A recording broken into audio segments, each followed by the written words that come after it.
여러분에게 축복을 하십시다. 2019년 새해에는 주님의 은혜로 인하여서 당신의 삶이 형통한 한 해가 되기를 간절히 축복합니다. 시작.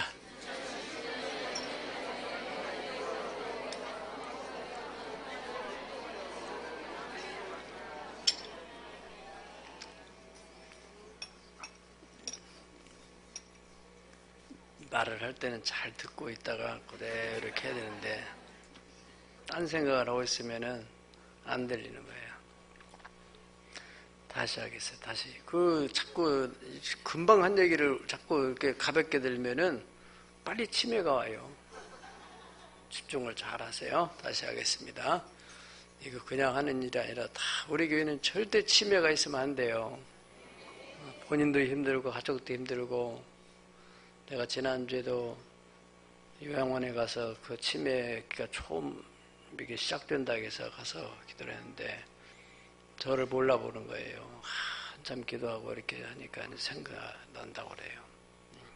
자, 따라서요. 오늘 또 하나님의 주시는 은혜를 힘입고 2019년 새해에는 형통한 한 해가 되기를 주님의 이름으로 간절히 축복합니다. 시작.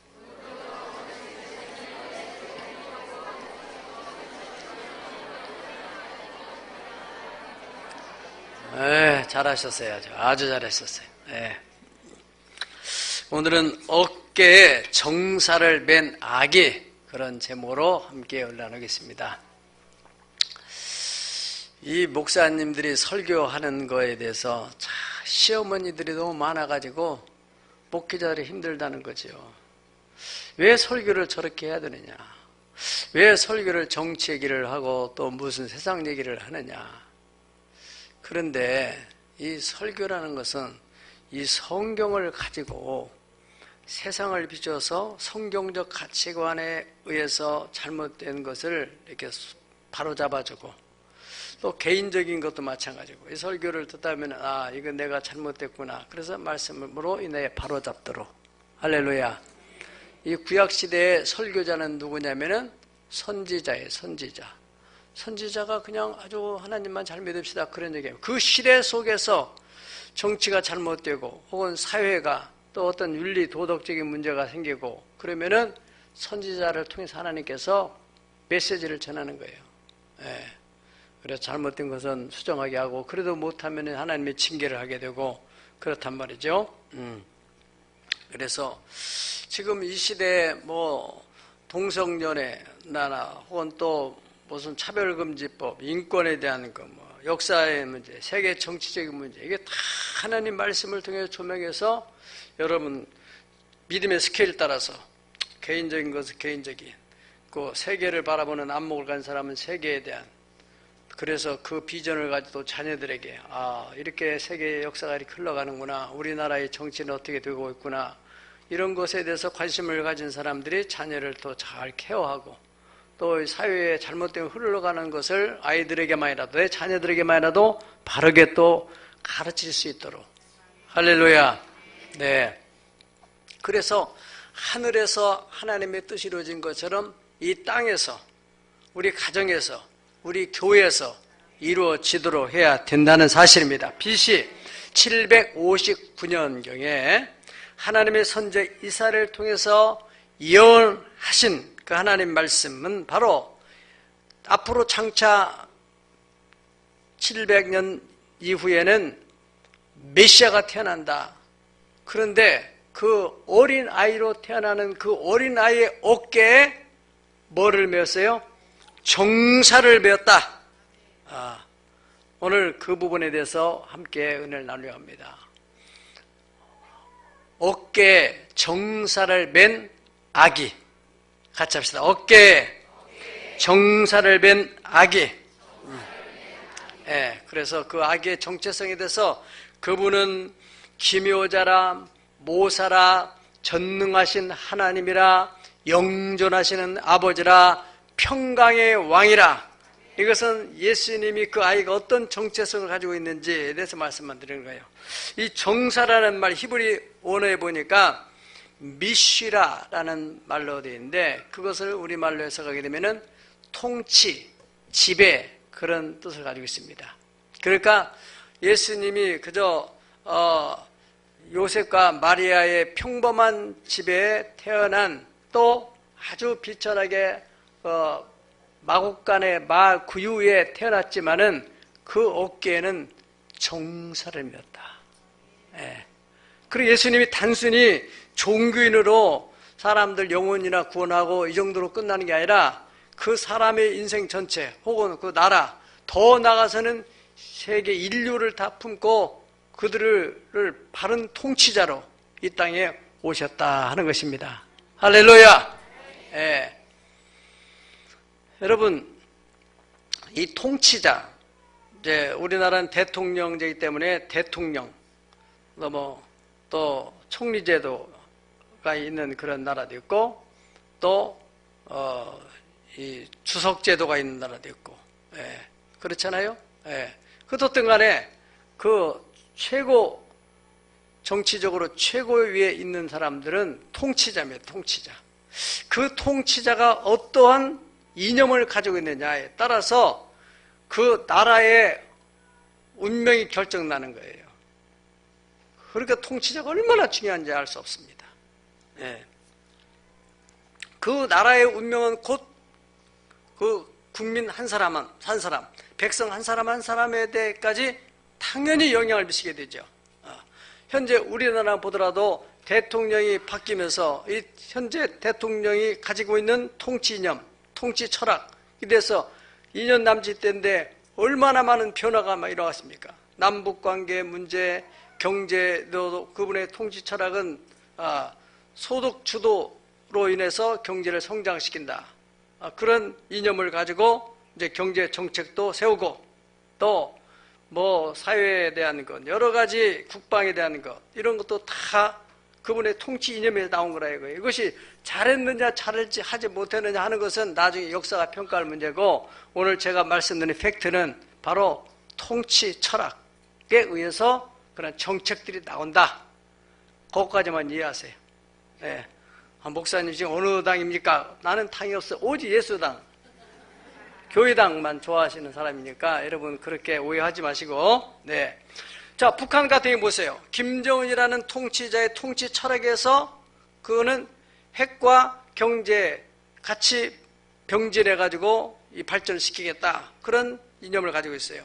그래서 그 미국 트럼프 대통령이 당신이 핵만 내려놓게 되면은 남한처럼 얼마든지 우리가 지원하고 투자해가지고 잘 살게 해주겠다. 그런데도 그이가 핵을 내려놔 안 내려놔요. 금방 내려놓을 것 같은데 지금은 잠수해가지고 답변도 없고 우리도 대통령이 또 10월, 12월 중순경에 한번 오시면은 제주도도 한번 보고 막 이렇게 해서 감귤도 막 보내고 있는데도 묵묵부담이고 참 안타까운 일이죠. 네. 왜냐하면은 그분이 가지고 있는 핵은 바로 통치 수단이기 때문에 절대로 내려오기가 쉽지 않다는 말입니다.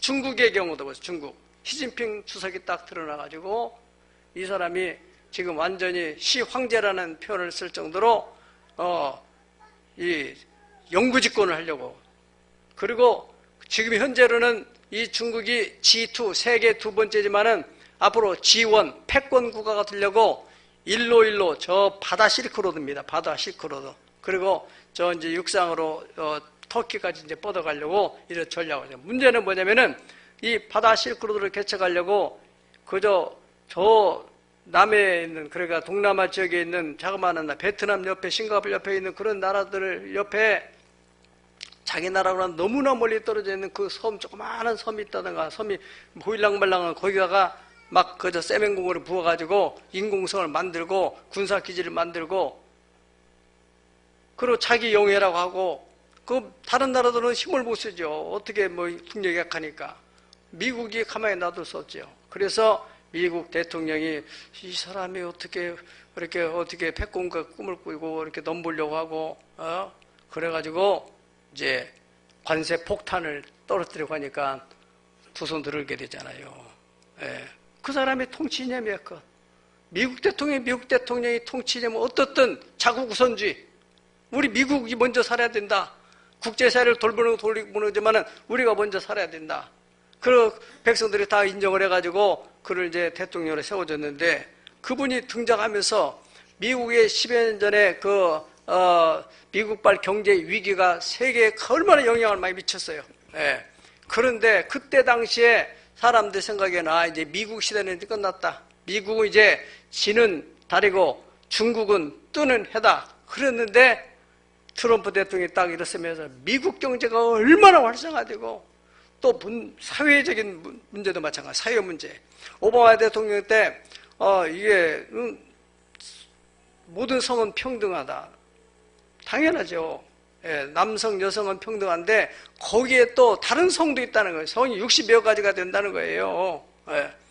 그래서 그때 당시 정책을 수립한 것이 바로 이제 공중병소에 남성 변소가 있으면 여성 변소가 있듯이 또 내가 남자인지 여자인지 잘 모르겠다. 그런 사람들은 중성 변소도 하나 만들어야 된다.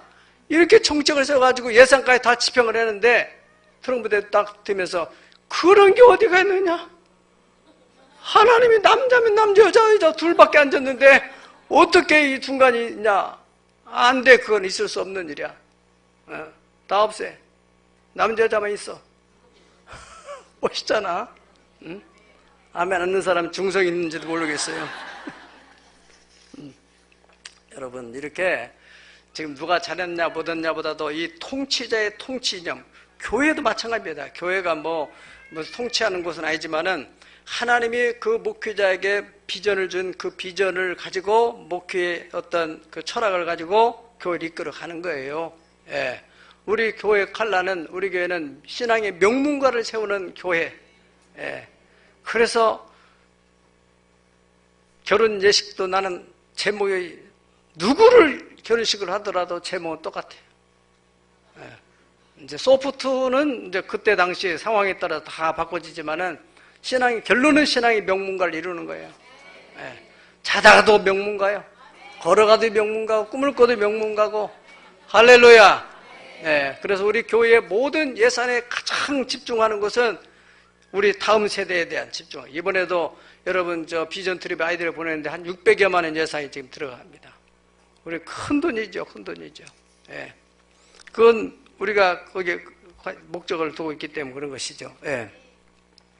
자, 어떻든 여러분, 그래서 성경에 디모데전서 2장 2절에 보면은 임금들과 높은 지위 있는 자들을 위해 기도하라. 이는 우리가 모든 경건함과 단정함으로 고요하고 평안한 생활을 하도록 하기 위해서는 그 통치자를 위해서 기도하라는 거예요.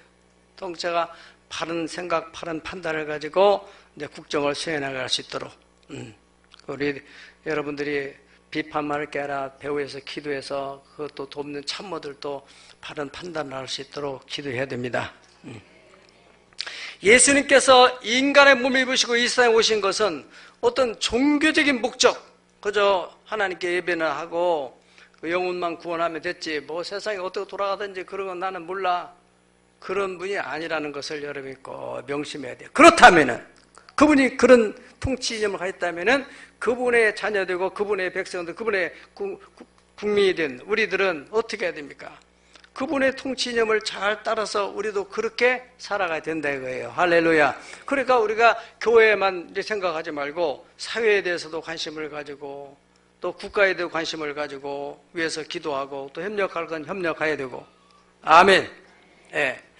그래서 하나님께서는 그 예수님을 이 땅에 보내서 예수님을 통해서 그 백성들을 통치해서 그 백성들이 잘 돼서 그 사람들을 통해서 또 다른 사람들에게 영향을 미치도록 말씀드리자면은 예수님이 초림의 예수님을 오신 예수님은 전 세계를 통치하시지 않고 인류의 영혼 구원에 대한 그리고 생활에 대한 문제는 그의 통치를 인정하는 사람, 그의 통치를 인정하는 사람에게만 주님이 역사하시는 거예요.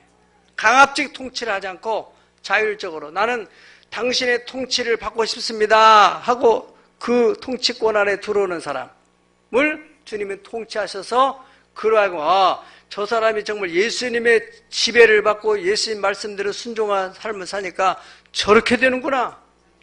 할렐루야. 그래서 그로 하여금 너희가 바로 세상의 빛이 되고 너희가 바로 세상의 소금이 되라. 아멘. 그래가지고 썩어가는 세상을 부패를 방지시키고 어두워가는 세상에 빛을 발하도록 하시기 위해서 예수님께서 이 땅에 오셨다는 사실입니다.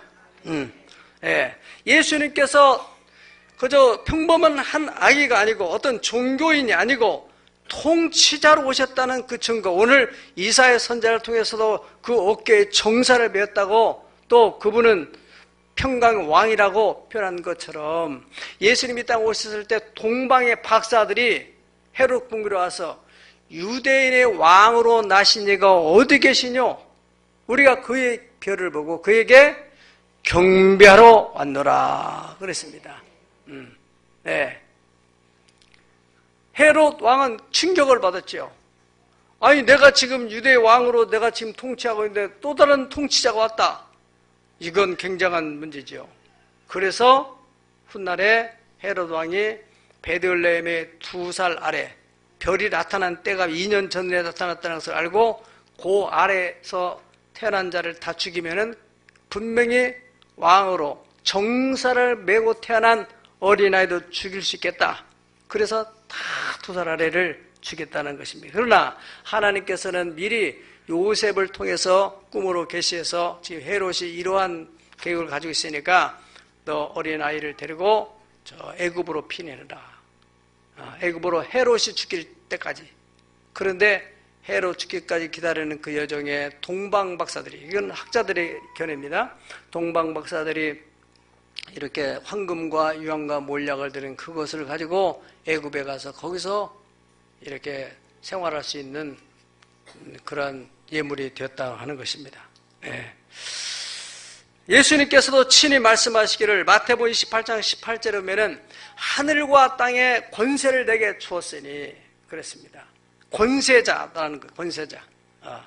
이 세상의 왕은 그저 눈에 보이는 가시적인 것만 통치하지만은 예수님은 눈에 보이지 않는 하늘의 권세. 그래서 마귀도 귀신도 놀라고 떠나가게 되는 그런 권세 있는 왕이었다는 사실입니다. 세상 통치자들과 예수님의 통치 철학이 어떤 것이 다르냐? 세상 통치자들은 당연히 명분은 백성을 위하고 나라를 위한다고 말은 하지만은 사실은 그 내면 속에는 자기의 어떤 정치의 욕망, 자기의 명예를 채우기 위한 그런 목적을 가지고 있는 것입니다. 그러나 예수님은 전적으로 자기 백성들의 행복을 위하여, 예수님의 통치 철학은 사랑입니다. 사랑. 아멘. 죄로 인해서 사탄의 권세 아래 죽기를 무사함으로 일생에 배에 종노릇하는 그러한 자기 백성들을 구원하기 위해서 자신이 친히 십자가에 치시는 거 아닙니까? 그거에 대해서 히브리서 2장 14절에 16절 다 같이 한번 읽어보겠습니다. 시작. 자녀들은 그도 또한 같은 모양으로 혈과 육이 함께 지니심은 죽음을 통하여 죽음의 세력을 잡은 자 곧 마귀를 괴멸하시며, 아멘. 또 죽기를 무사함으로 평생에 매어 종노릇하는 그런 사람들을 자유케 하기 위해서 예수님이 십자가를 지게 되었다. 아멘. 요한복음 14장 1절 보면은 유월절 전에 예수님께서 자기가 세상을 떠나 아버지께로 돌아갈 때가 이른 줄 아시고, 따라 세상에 있는 자기 사람들을 사랑하시되 끝까지 사랑하시니라. 아멘. 그 사랑의 통치념을 가지고 있었어요. 그래서 사랑으로 하나님이 세상을 이처럼 사랑하사 독생자를 주셨으니 이는 누구든 저를 믿는 자마다 멸망치 않고 영생을 얻게 하려 하십니다. 그러니까 우리가 그의 백성이 된다면은 하나님은 사랑의 통치념을 가지시는구나. 그렇다면은 그래서 우리로 하여금 사랑을 하라고 하고 원수까지라도 사랑을 하라고 하고, 할렐루야, 그렇게 말씀하셨어요. 그래서 정말 사랑할 수 없는 사람을 주님이 말씀하신 명령을 따라서 순종하고 사랑하려고 하는 사람, 그 사람이 그 하나님의 통치 아래에 들어가는 사람이에요. 아멘. 아무리 하나님이 그러신다 할지라도 나는 저거 용서 못합니다. 그 사람은 통치권 밖으로 가는 사람이에요. 여하튼 간에 주님이 말씀, 그분의 명령이란다면 수행하려고 하는 사람. 할렐루야. 예수님의 3년 반 동안에 이 땅의 공생애를 사실 때 예수님께서는 그 이제 통치를 하시는데 말씀드린 대로 예수님 말씀을 듣고 그대로 따르려고 하는 사람들에게 예수님이 다스리시는 거예요. 그 마태복음 13장 54절에 보면은 그런 말씀이 있습니다. 예수님께 고향으로 돌아가서 저희 회당에 가르치니 저희가 놀라가로되 이 사람의 지혜와 능력이 어디서 나오는가? 놀랍다. 여기에 대해서 오늘 이사야 선자는 780여 년 전에 뭐라고 봤어요? 그는 기묘자다 그랬습니다. 영어 성경에는 wonderful, 놀라운 분이다. 이해할 수 없는 분이다. 그분이 공부를 한 적도 없는데 어떻게 해서 저 지혜와 지식이 저렇게 출중한가? 동네 사람들이 놀랬다는 거죠. 또 마태복음 7장 28절에서 29절에 보면은 예수께서 말씀을 마치시고 무리를 가르치심에 놀라니 이는 가르치는 것이 권세 있는 자 같고 서기관 같지 않다 그랬습니다. 그 서기관들의 가르침은 그저 그래 뭐 이론적인 얘기, 자기는 하지 않으면서도 남을 이렇게 하라고 하는 그냥 논리적인 얘기를 한다면은 예수님의 그 말씀에는 파워가 있다는 거예요. 거절할 수 없는. 그리고 또 그 말씀에 권세가 있어서 그대로 또 시행이 되고, 그거의 사람들이 참 귀하다. 또 마가복음 1장 27절에는 다 놀라 서로 말하되 이는 어찌면요 권세 있는 새 교훈이로다. 그래서 더러운 귀신들을 명한즉 순종하는도다. 귀신들도 떠나가더라는 것이죠. 마가복음 7장 37절 다 같이 시작.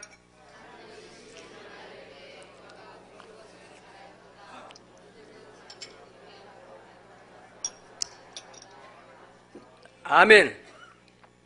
그러니까 예수님의 그 공생의 사역 속에서는 기이한 일, 원더풀한 일들이 많이 있었다는 거예요. 어린아이가 낸 도시락 5병렬을 가지고 5,000명을 다 먹이 살리는 일이 있었다든가, 죽은 지 나흘이든 나사로를 그 무덤에서 살리는 사건이나, 예수님 자신이 또 죽음에서 부활하시고 그 다음에 결국엔 승천하시는 그러한 모든 일정들을 보면은 참 귀한 분이다. 이것을 이사야 선지자는 벌써 700년 전에 보고서 그는 어린 아이지만은 어깨에 정사를 메었고 그는 기모자다. 모사, 전능하신 하나님, 영존한 아버지에 대해서는 다음 주에 너무 시간이 많이 가기 때문에 다음 주에 하도록 하겠습니다. 이사야는 이제 그걸 보시고 오늘 말씀인데 오늘 메시지 핵심이 뭐냐면은 정사를 맨 악이다. 할렐루야. 그러니까 우리가 가장 중요한 것은 지금 내가 그분의 통치 아래 들어가느냐 들어가지 못하느냐.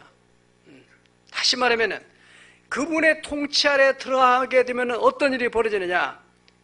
기이한 일이 벌어진다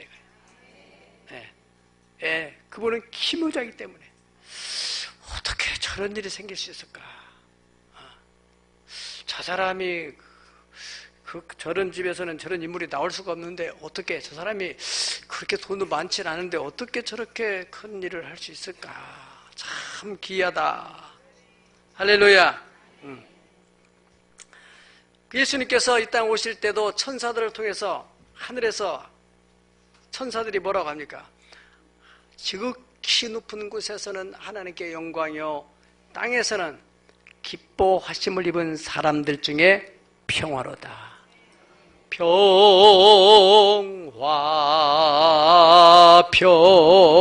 평화로다. 하늘 위에서 내려오네.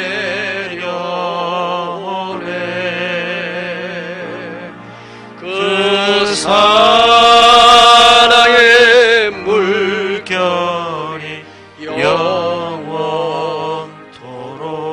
내 영혼을 덮으소서. 아멘. 그분은 평강의 왕이기 때문에 우리가 아무리 걱정, 근심, 염려, 불안, 초조가 있다 할지라도 주님이 평안하라. 그러면 우리 마음속에 불안이 싹 사라지는 줄 믿습니다. 그걸 경험해야 돼. 노래만 할 게 아니라 평화로다, 평화로다. 하늘 위에서 내려오네. 그 사랑의 물결이 영원토록 내 심령을 덮어주시고 우리 가정을 덮어주옵소서. 아멘. 그래서 예수님이 하신 말씀대로 내가 너에게 평안을 주느니 내가 주는 것은 세상에 주는 것 같지 않다. 세상에 돈으로 얻어지는 평화가 아닌, 그 돈도 어느 정도 평안을 줄 수 있겠죠. 그런데 걱정할 것이 많은데 이렇게 내 마음이 편안할까? 이것은 하나님이 주는 평안입니다. 실제로 그분의 그 걱정할 것이 많았는데 걱정이 사라졌다. 그렇다는 것은 그 심령이 그의 통치권 안에 들어갔다는 증거예요. 네. 이거는 이론이 아닙니다. 실제로 경험을 해야 돼요. 심령 천국을 이루게 되는 거예요. 우리가 금요 심야 예배 때 본죽 대표 간증을 들었잖아요. 예. 그분 보세요. 예. 그분이 그 전에 before AD 뭐 이런 얘기를 했잖아요. 그가 성령 충만을 받은 사건. 그때부터 내가 이렇게 주일도 그냥 내 멋대로 11조도 내 멋대로 내 기분대로 이렇게 살았던 것을 정리하고 이제 철저히 내려앉아가지고 본주가기 전에 뭐부터 했어요? 호떡 장사부터 해가지고 철저하게 11생활과 주일 성수. 그래서 하나님을 친밀하게 할수록 하나님도 친밀하게 해주시고 그분이 그때부터 통치권에 들어가는 거 아니야. 그래서 귀한 일이 벌어지지 않습니까? 그것이 간증의 요점이잖아요. 예? 예. 마찬가지로 누구든지 그런 사람들이 한두 명이 아닙니다. 오늘 간증하는 분들 중요한 간증을 했어요. 무서운 우상 숭배입니다. 이게 하나님보다 더 위대한 사람이 여기 속에 들어가 있는 거예요. 그래서 자기가 복음을 만들어가지고 성경 속에 자기가 들어가지 않고 성경을 자기한테 다 이렇게 맞추려고 하고, 이건 내 기분이 안 맞으면 안 맞는, 설교 들을 때도 기분 나쁘면 이건 문제가 있는 거고, 하나님 말씀을 가면으로 받아야 되는데, 네, 여러분 중요한 사실입니다. 그래서 우리가 이 예수님이 이 땅에 통치자로 오셨다는 사실을 사람들이 별로 그렇게 의식하지 않는 것 같아요. 여러분들은 모르시겠지만 우리 교회는 하나님의 귀한 일들이 많이 생기고 있습니다. 교회 중심 속에 있는 사람은 알아요. 어떻게 이 자그마한 교회가 그런 엄청난 박물관을 움직이고 있습니까? 사람들은 놀라.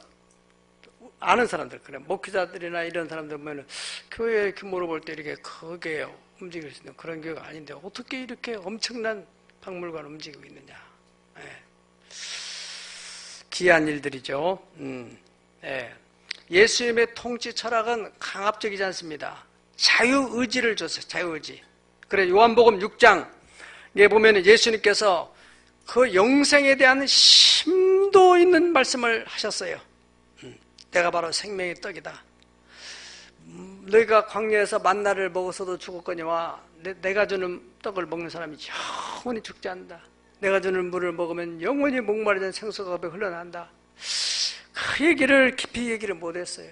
그래서 그 말씀을 마치고 난 후에 많은 사람들이 떠나갔다고 그랬습니다.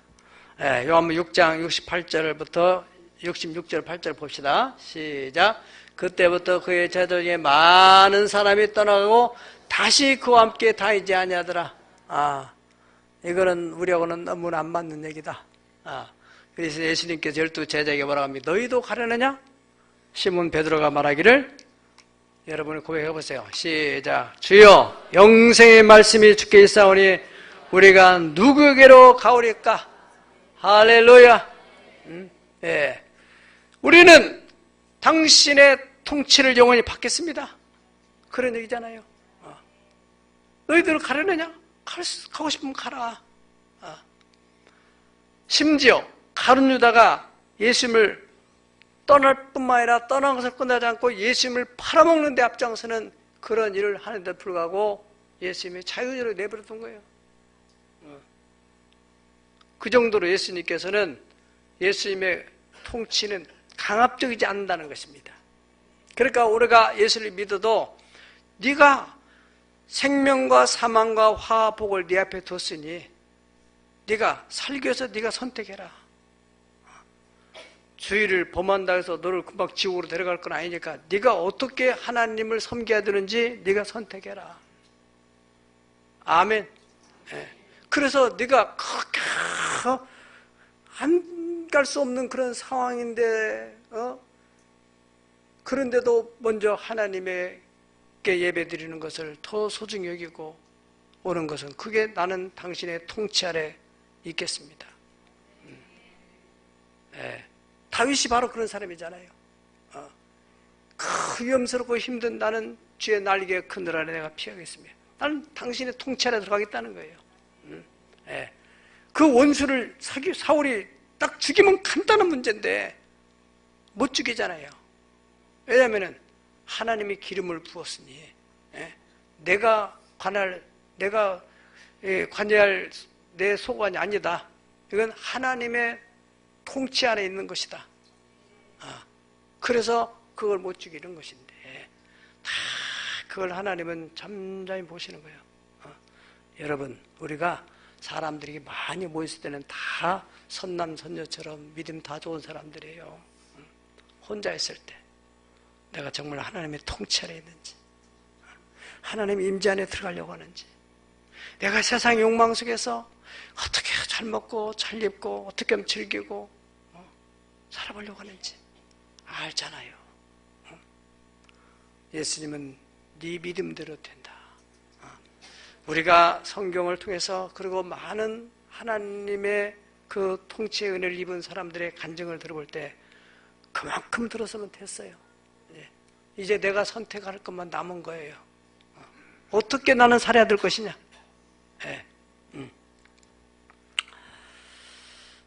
예수님이 우리 심령을 통치하시면 내가 심령 속에 마음속에 여러 가지 갈등과 범민이 있는데 주님 말씀을 들을 때 그래 내가 이 말씀대로 그래서 우리가 여호수아 같은 경우도 보면은 정말로 앞이 막막하죠.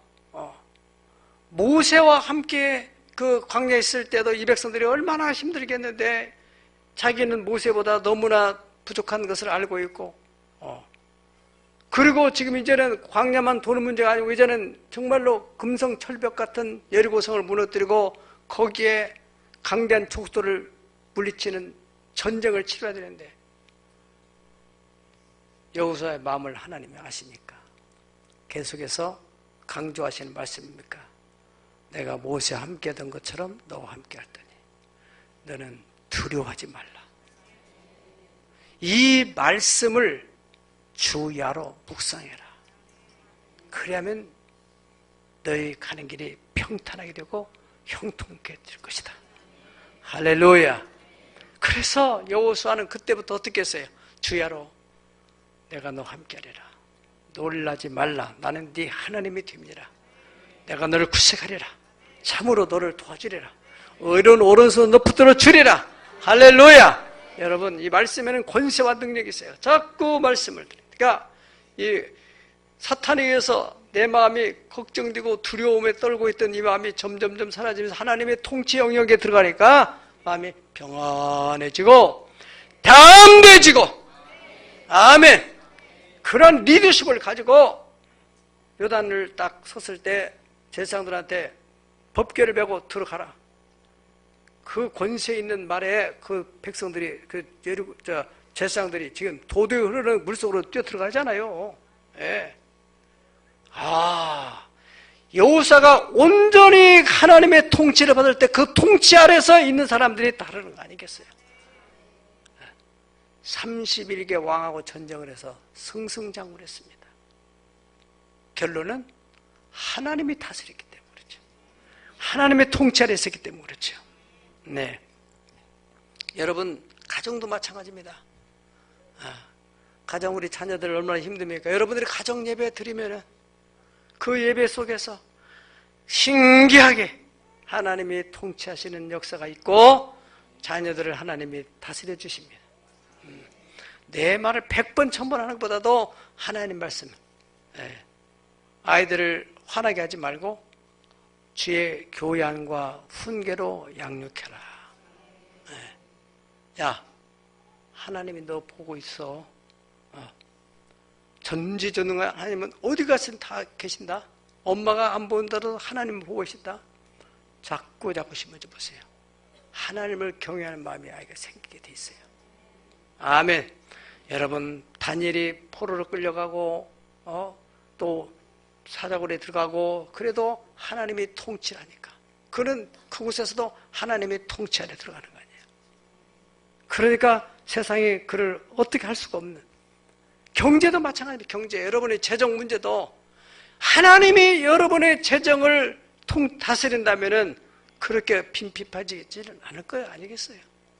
물론 연단의 때는 있을 수 있지만은, 여러분, 우리가 많이 들었던 김미진 간사의 그 왕의 재정이라는 책도 뭡니까?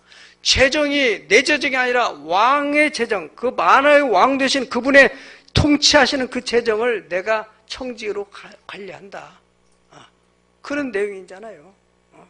그러니까 그 삶을 하나님 경제를 풍성하게 만든다는 것이죠. 잠언 3장 5절에 6절에 보면은 너는 마음을 다하여서 여호와를 신뢰하고 네 명철을 의지하지 말라. 범사에 그를 인정해라. 답답할 때도 어려울 때도 절망이 들 때도 하나님 보시죠? 하나님 여기 계시죠? 그분을 자꾸 인정해야 돼요. 범사에 그를 인정해라. 그래야면은 그가 네 길을 지도해 주시리라. 중요한 말씀입니다. 여러분, 예수님은 이 땅에 어린 아로 오셨지만은 그 어깨에 정사를 맸다고 하신 것처럼 실제로 예수님 3년 반의 공생애 속에서 예수님의 통치권 아래 있는 사람들이 어떻게 그 은혜를 누리고 살았던 것을 성경에 우리가 많이 볼 수 있습니다. 오늘날도 예수님께서 성령으로 우리 가운데 오셔서 너는 정말 내 통치를 받을 것이냐, 세상의 통치를 받을 것이냐, 계속 우리에게 말씀을 하시는데 중요한 것은 선택은 네가 해라. 자율적 통치. 이제 예수님이 완전한 통치는 재림하실 때, 천년 왕국에서는 완전한 통치가 이루어집니다. 사랑하는 여러분, 새해 한 해만이라도 한번 내가 천천히 그분의 통치 아래 살겠다, 그런 다짐을 하고 한 해를 시작할 수 있기를 주님의 이름으로 축복합니다. 기도하시겠습니다.